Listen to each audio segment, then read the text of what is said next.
directa con respecto a este capítulo 53 de Isaías. Es una cosa tremenda. El versículo 2 nos dice a nosotros de que no hay parecer en él. Fíjense, no hay parecer en él. Todo empieza en ese juicio que tuvo el Señor Jesucristo ante el concilio. Mis hermanos, cuando veo que dice allí que no había parecer en él, no hay hermosura en él, ¿por qué es que habla la Biblia con respecto a esto? Y ¿saben qué? A medida que voy leyendo y voy mirando, cuando Dios dice, de tal manera amó Dios al mundo a través de su Hijo, de tal manera amó Dios al mundo que dio a su Hijo unigénito, y empezamos a mirar aquellos pasos que Cristo tomó a favor de cada uno de nosotros. Nuestra devoción hacia el Señor tiene que ser algo grande, maravilloso, de admirar, de querer escuchar lo que Él está diciéndonos a cada uno de nosotros, porque el amor suyo, fíjense, estuvo más allá de lo que es mirar la cruz. En Hebreo nos dice a nosotros, puestos los ojos en Cristo Jesús, el autor y consumador de la fe, el cual por el gozo puesto delante de él, sufrió la cruz. Y vemos en los evangelios, el dolor tan grande, pero sin embargo nos está diciendo a nosotros el gozo puesto delante de él. Cuando vio la cruz, estaba mirándonos a todos nosotros.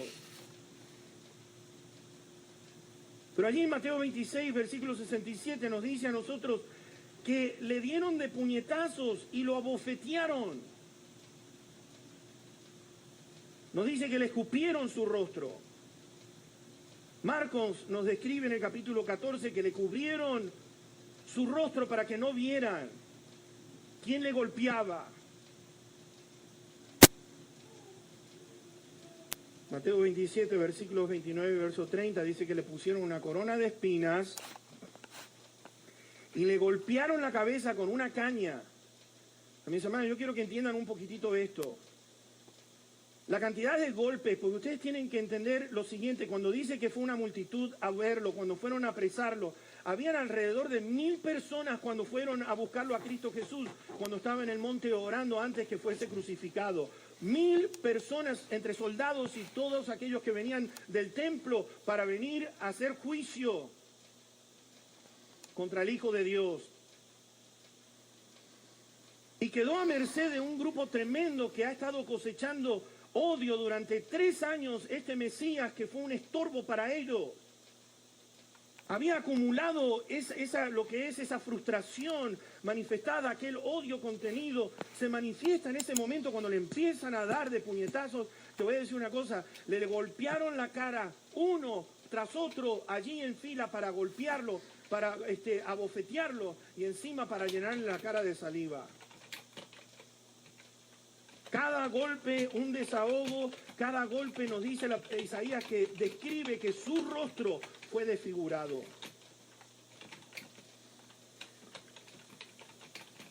Y dice que fue de tal manera que no hubo atractivo ni parecer en él.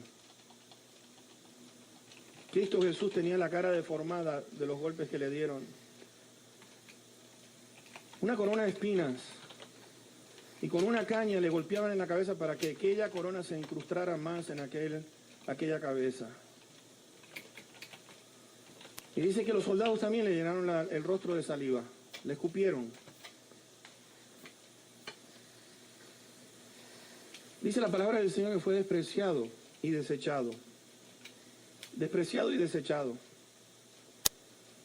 Yo quiero que entiendan una cosa, mis hermanitos. El Hijo de Dios no tuvo nadie que tuviera misericordia de él, que pudieran darle el alivio que él necesitaba en momentos que más lo necesitaba. Lo despreciaron. El Jesús de Nazaret, que estuvo bendiciendo, dando sanidad a los enfermos, sanando a los endemoniados, alimentando al hambriento, resucitando a los muertos. Mis hermanos, este Jesús había llenado de bendición a aquella nación, y cuando tenían que escoger entre un ladrón, que sabían que era un ladrón, lo miran a Cristo y le dicen enfrente de Pilato, que le estaba declarando: yo no encuentro ningún delito en este hombre, le dice, ¿quieren que suelte a Barrabás o a Jesús de Nazaret? Y empezaron a gritar fuerte, Jesús de Nazaret, que lo crucifiquen, que lo crucifiquen. Y dice que cuando Pilato quiso calmar un poco la multitud, dice que no pudo. Despreciado y desechado. Ahora estaban gritando, yo quiero que entiendan una cosa, que estaban gritando estas palabras, crucifícale. Él estaba ensangrentado. Te voy a decir una cosa, que esto es basado en registro de los soldados romanos, soldados que han escrito con respecto a cómo ellos, cuando le golpeaban con aquel látigo, se tiene entendido entre 5 a 10 libras de carne se despedazaban de su cuerpo. La cantidad de sangre, dice que se le veían las venas como latían del dolor, la fiebre que producía esos golpes. Encima de verlo así, mis hermanos le pusieron un manto de púrpura arriba y empezaron a burlarse. ¡Salve, rey de los judíos! 3 razones por las cuales se desprecian, considero yo. Juan 1:46, con respecto a su origen. De Nazaret puede salir algo bueno.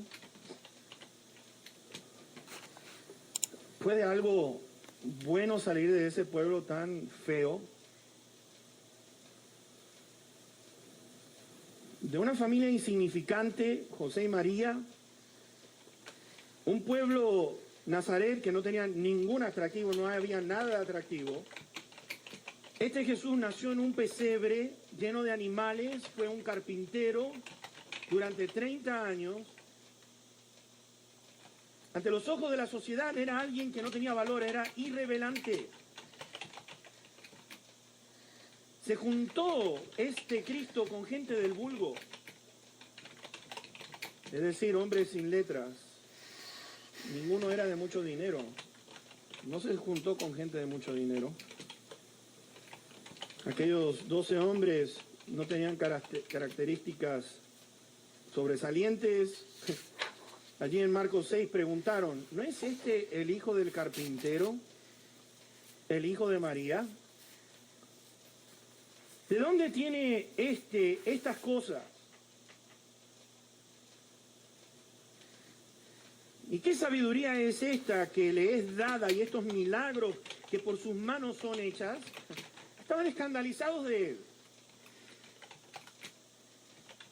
Por eso los fariseos estaban tan molestos con él, porque una persona un carpintero, alguien irrelevante que venía de Nazaret, y que este Jesús de Nazaret viniera a enseñar y que las multitudes lo siguieran en lugar de estar siguiendo a estos sinvergüenzas, ellos les retorcía el estómago. Ellos reconocían quién era, pero sin embargo se burlaban de él. Rabí. No se lo decían por respeto, lo decían porque se estaban burlando del Rabí. Queremos saber esto. Vez tras vez vemos que lo que querían aquellos fariseos era hacerlo tropezar o caer en algo que pudieran acusarlo. Y siempre quedaban mudos delante de la respuesta que este Jesús daba. Ellos vieron los milagros, ellos vieron las palabras, pero lo despreciaron diciendo que estaba lleno de demonios, lo insultaron diciendo está lleno de demonios y encima es samaritano, que era un insulto en aquellos días.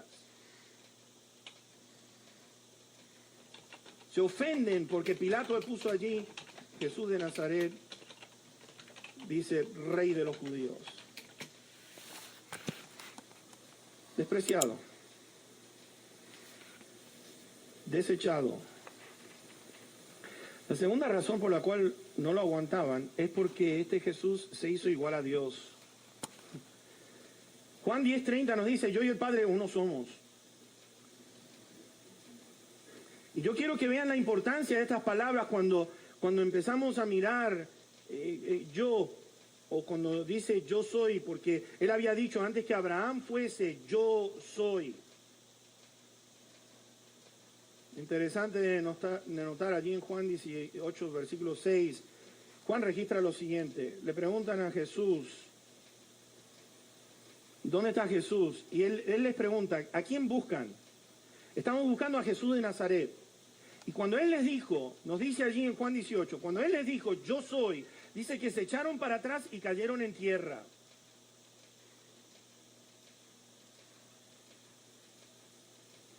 segundo lugar, por igual, haciéndose Dios, ¿saben qué? Este Jesús hacía milagros en día sábado.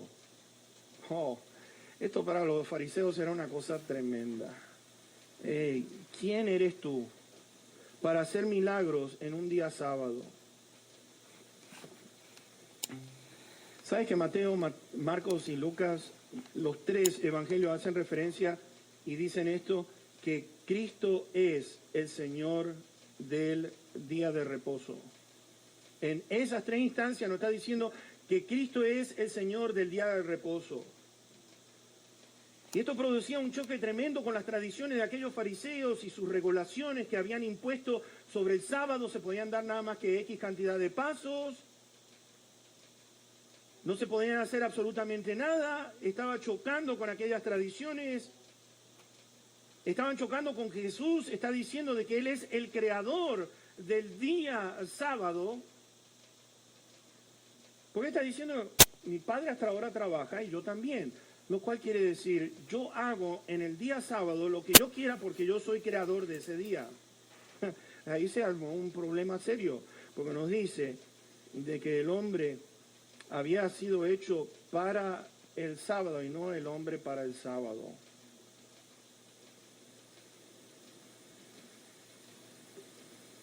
Cuando él dijo, mi padre trabaja hasta ahora y yo también trabajo, dice que tomaron piedras para querer acabar con él. Y le decían, bueno, ¿por cuál de las obras me quieren apedrear? Y dice, no, no es por las obras, es que tú, siendo hombre, te estás haciendo igual a Dios.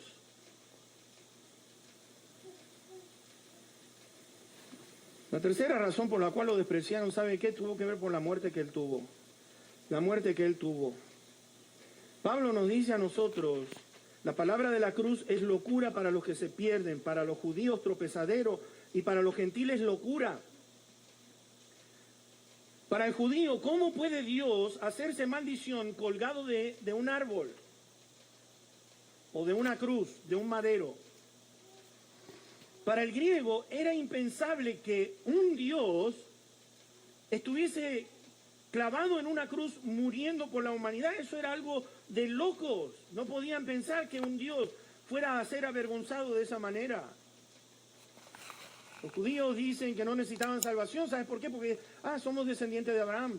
Nosotros nunca hemos sido esclavos del pecado.